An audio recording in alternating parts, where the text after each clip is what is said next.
हमारे साथ major general Sanjay mason साहब भी अब जुड़ गए। जनरल साहब, आपका बहुत स्वागत है। हम बात कर रहे हैं जिस तरीके से रूसी फौजें अलग अलग न्यूक्लियर पावर प्लांट्स पर कब्जा कर रही हैं, इसकी खास जरूरत उसको क्या है? और दूसरा, जो यूक्रेन बताता है कि इन पावर प्लांट्स के नजदीक जिस किस्म की लड़ाई होती है, जब भी कब्जा करने की कोशिश होती है, उससे कैसे दुनिया खतरे में है? क्या इसमें कोई हकीकत है? और देखिए, इस पे ना दो एस्पेक्ट्स है न्यूक्लियर प्लांट्स में। पहली बात तो ये, एक मिनट, ये आपकी पूरी आवाज मेरे को सुनाई दे रही है वापस। अच्छा, इको हो रहा होगा सर, उसको हम ठीक कराते हैं। जनरल साहब को कि ऑडियो में इको आ रहा है, उसको ठीक कर दें। सर आप कोशिश करें, आप बात करें।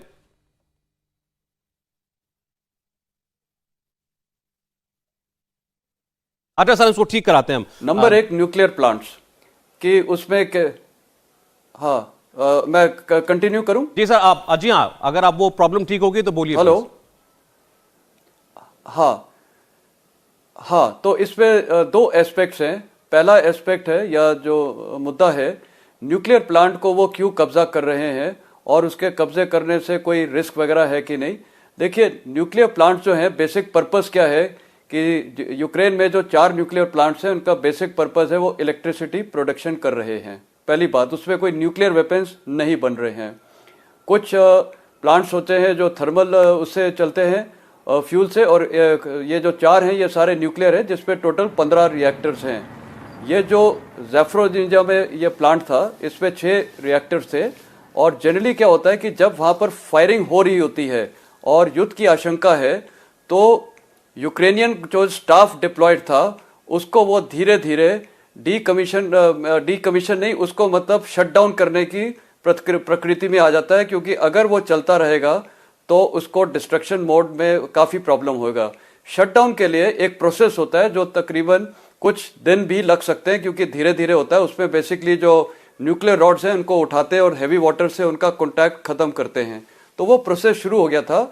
तो स्टेटस अभी ये है न्यूक्लियर प्लांट्स में, जैसे ज़ेफ्रो वाले में, कि रूसी सेना ने उस प्लांट का कब्जा कर लिया है और उसमें जो ऑपरेशनल एस्पेक्ट है वो अभी भी चल रहा है।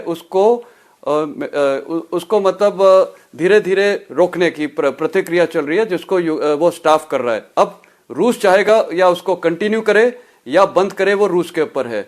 अब इससे फर्क पड़ेगा पूरे यूक्रेन में इलेक्ट्रिसिटी का। न्यूक्लियर प्लांट तकरीबन 30% इलेक्ट्रिसिटी यूक्रेन को दे रहा है।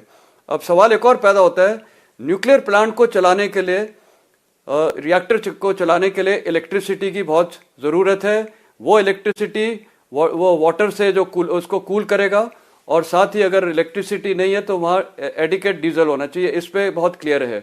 तो न्यूक्लियर प्लांट्स में जितना भी है, उसमें कोई इस प्रकार से डर नहीं है, जब तक बेसिक प्रतिक्रिया अगर उसको क्लीन रखा जाए और उसको कैप्चर करने के बाद भी चलने दिया जाए या रोक दिया जाए। लेकिन अब आते हैं थर्मल प्लांट्स में। थर्मल प्लांट्स बेसिकली सबको पता है, वो या बोलिए सर, बोलिए। हाँ, थर्मल प्लांट्स बेसिकली सबको पता है, उसके लिए फ्यूल या तो कोल है या और भी कुछ जो चीज़ें, वो बेसिकली बाय बर्निंग है। तो थर्मल प्लांट से कोई ऐसा रिस्क नहीं है।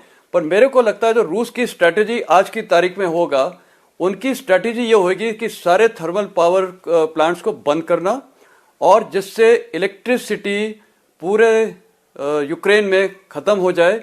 जब वो ख़त्म होएगे तो उससे बहुत प्रभाव पड़ेगा, पूरे बैटल में प्रभाव पड़ेगा। देखिए, मिलिट्री को भी अपने लिए ये पहली बात तो कम्युनिकेशन में एस्पेक्ट करेगा, जैसे कि ये मोबाइल कम्युनिकेशन, और ये जिस प्रकार ज़ेलेंस्की सबसे दुनिया से बात कर रहे हैं, जब चार्ज ही नहीं होगा तो वो सब खत्म हो जाएगा। तो आपसी कम्युनिकेशन। दूसरा, मिलिट्री इक्विपमेंट, उसको भी चार्ज और मेंटेन करना है, उससे भी उसमें फर्क पड़ेगा। तीसरा, वहां पर ठंड इतनी है तो बेसिक सर्वाइवल लोगों का वो हो जाएगा, तो इससे लोगों की विल जल्दी टूटने लगेगी। इंडिया टीवी हर वक्त हर जगह डाउनलोड करने के लिए सर्च करें India TV news Google play store या ऐप स्टोर पर।